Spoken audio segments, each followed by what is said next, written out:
Welcome to the Full Moon Film Buff, episode 127. We're going to talk about Wolves of Wall Street from 2002. I rented this on Amazon Prime. I had not seen this before. As always, we start with the prominent crew and cast. You can find links to a more complete credit list in the show notes. The film was directed by David DeCoteau, written by Barry L. Levy. David DeCoteau began his film career in 1980 as a production assistant for Roger Corman at New World Pictures. He made his directorial debut with Dream Maniac in 1986, produced for Charles Band's Empire Pictures. Throughout his career, DeCoteau has used numerous pseudonyms like Ellen Cabot, Julian Breen, and Victoria Sloan, particularly when working across different genres or when projects didn't meet his vision. While known for his early horror and exploitation films, he later expanded into family-friendly fare, including movies about puppies and Christmas. His efficiency and ability to work with minimal budgets have made him a mainstay in the independent filmmaking scene. Barry Levy worked in various capacities in the film industry, gradually building his career as a writer. The cast includes Eric Roberts as Dyson Keller, William Gregory Lee as Jeff Allen, Michael Bergen as Vince, and Eliza Donovan as Annabelle Morris. It can be argued that Eric Roberts is the hardest working actor in Hollywood, with a mind-blowing 762 credits as I record this, with another 89 listed as in progress. Most are Hollywood productions, but it appears a few are Italian and Spanish language productions as well.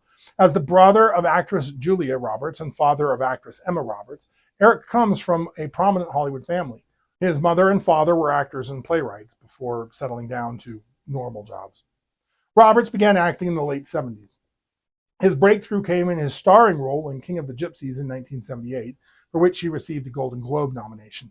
He was nominated for an Oscar for his 1985 role in The Runaway Train.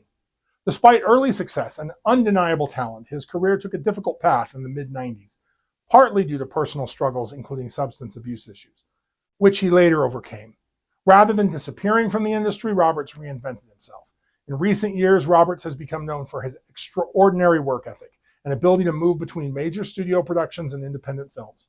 Some of his notable later works include appearances in The Dark Knight in 2008, The Expendables in 2010, and various television shows including Heroes and Grey's Anatomy. William Gregory Lee gained recognition in the late 90s and early 2000s, particularly through his TV work. He's probably best known as Virgil on the series Xena Warrior Princess, or as Zach X5599, a genetically enhanced super soldier on the supernatural drama series Dark Angel, created by James Cameron. He also had a recurring role on the brilliant TV show Justified from 2011 through 2014. Michael Bergen rose to prominence in the 90s as Mark Wahlberg's successor in Calvin Klein's racy series of black and white underwear ads. His modeling success eventually led to acting opportunities, with his most notable role being Jack Sutter on the television series Baywatch and later Baywatch Hawaii. Eliza Donovan is best known for her role as Amber in the 1995 film Clueless and its subsequent TV series adaptation. Following that success, Donovan appeared in numerous television shows and films throughout the 90s and 2000s. She had a recurring role as Morgan Cavanaugh in the popular sitcom Sabrina the Teenage Witch from 1996 to 2000. Other notable television credits include appearances in Beverly Hills 90210. I don't recommend this film. This film feels like what would happen if you threw Wolf from 1994 into the blender with a bunch of great Wall Street movies like American Psycho, Wall Street, Boiler Room, Glengarry Glen Ross, and of course, The Wolf of Wall Street. It's a B movie that knows exactly what it is, combining the excesses of Wall Street with supernatural suspense, which that's fine, but the special effects are non-existent and the plot is predictable. It does offer a theoretically interesting take on the werewolf. So let's cover the synopsis. A man is killed on the streets of New York under a full moon. Jeff Allen moves to the Big Apple from Ohio. After a tough job search, Jeff meets a nice bartender named Annabelle. She helps Jeff get a job at Wolf Brothers Brokerage, a big shot global firm in the financial sector. He beats out 4 other candidates to earn the Wolf ring. They work in the most gothic candlelit office I have ever seen. Dyson and his crew focus on an aggressive work hard, play hard lifestyle. Jeff asks Annabelle out on a date, but she doesn't date brokers anymore. They're too relentless and have poor work-life balance. But she makes an exception for Jeff. On their first date, she gives him a fancy silver pen as a gift. At an after-hours work party, 4 Wolf Brothers brokers get kinky with 2 young ladies. Then it's implied that they kill them. Dyson pisses off a bridge before Vince bites Jeff's neck. The next day, the wound is gone, and Jeff gets his wolf ring. Over the next few weeks, Jeff learns to be a wolf brother and turns into a douche. Dyson finds out Jeff is dating Annabelle and orders him to dump her. Annabelle used to date Tyler, one of Dyson's team, who's not around anymore. When Jeff doesn't, Dyson comes down hard on Jeff. Jeff stands up for himself, so Dyson pisses on Jeff. Jeff's senses are going crazy. He's angry and aggressive all the time. He smells Dyson on Annabelle and gets possessive. Red flags galore in his behavior. Annabelle confesses that Dyson hit on her, but she turned him down. Dyson has a real king philosophy. Everything that belongs to his crew belongs to him, even women. Dyson talks about hunting money, women, and power. He hints that they're werewolves, but doesn't come out and say it. Under the light of the full moon, Jeff experiences his full lycanthropic transformation. Vince helps Jeff understand how to use pheromones in his new wolf senses to gain an advantage over people. Jeff ends up cheating on Annabelle.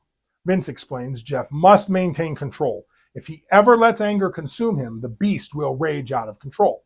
He tests Jeff's new abilities to read people, and Jeff cheats on Annabelle again. Annabelle confronts Jeff for avoiding her and not returning her calls. Jeff treats her coldly, but still manages to win her over. That night, Jeff goes out and attacks some guy on the street. Vince worries that Jeff might be losing control. Jeff meets up with Annabelle at her friend's birthday party, where he gets insanely jealous when she talks to some random hipster.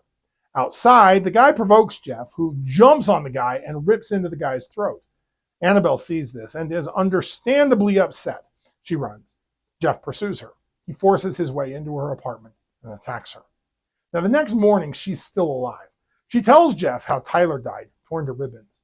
She thinks Wolf Brothers killed him. Jeff begs Annabelle to forgive him.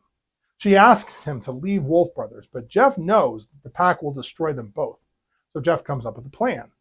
He tells Vince he's quitting. Vince warns Jeff there is only one way to leave Wolf Brothers. This does not seem like much of a plan. The pack kidnaps Annabelle and forces Jeff to face them at the office. Jeff stabs Dyson with the silver pen. In a surprise twist, Dyson wasn't the alpha. Vince is. While Vince chokes Jeff, Annabelle escapes the three werewolf brokers holding her captive, grabs the pen, and stabs them all, including Vince. The pair walk away into the night. The end. Unfortunately, the transformations are only hinted at in this film. We see no fur or fangs. The film makes it clear that there is some kind of internal transformation going on, but it's limited to the werewolf senses. I assume this choice was made for budgetary reasons. This movie would have been so much better if they had also had a killer look. But it's hard to argue it wouldn't have been worse if they'd had a bad look. Now, the film takes some interesting twists with traditional werewolf mythology. The curse is treated more like a business opportunity than an actual curse, almost like an exclusive club membership. Vince mentions the full moon exhibits a strong pull on the werewolves, but does not control them. Jeff and Annabelle assume that silver hurts werewolves based purely on movie logic. They also conclude that killing the alpha would end the condition based on no evidence. They were lucky to be correct on both points because these werewolves don't operate like normal lycanthropes. They don't have to kill if they can maintain emotional control, and their supernatural powers seem to be limited to using pheromones to read people. So let's talk about what this movie wants to talk about. Metaphorical monsters of Wall Street. The film uses werewolf mythology as an allegory for the potentially transformative nature of Wall Street culture. The central metaphor equates predatory business practices with literal predation, as the protagonist transforms into a werewolf while climbing the corporate ladder. This transformation serves as a potent representation of how the single-minded pursuit of wealth can fundamentally alter a person's nature. They morally transform from ambitious young professionals into ruthless financial and sexual predators. The wolf's hunger parallels the pursuit of profit and sex, suggesting that once someone tastes success through unethical means, they develop an uncontrollable appetite for more. This corruption manifests through dual narrative channels, supernatural abilities, and financial success.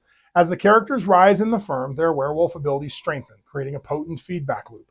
Their powers give them advantages in the business world, while their increasing wealth and status feed their bestial nature.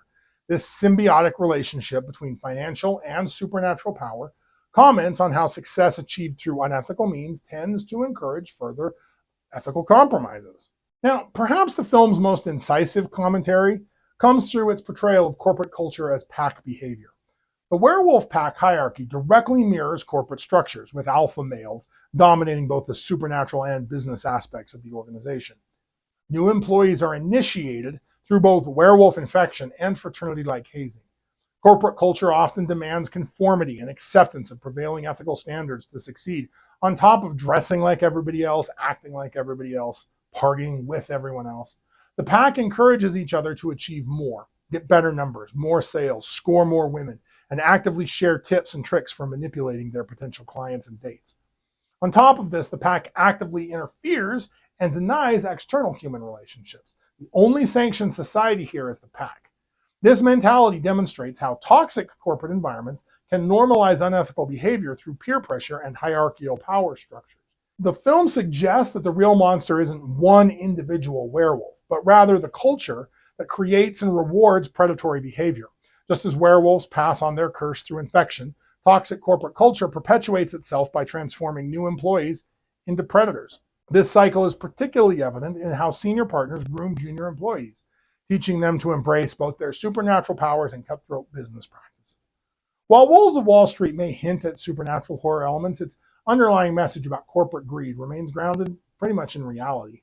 So, if you like lycanthropes, like, share, and subscribe. Contribute your thoughts and additional observations in the comments below. Let me know what I missed or what you noticed. Next, I plan on discussing Dark Wolf from 2003. Keep your eye on the moon, a silver bullet in the chamber, and we'll see you back here next episode.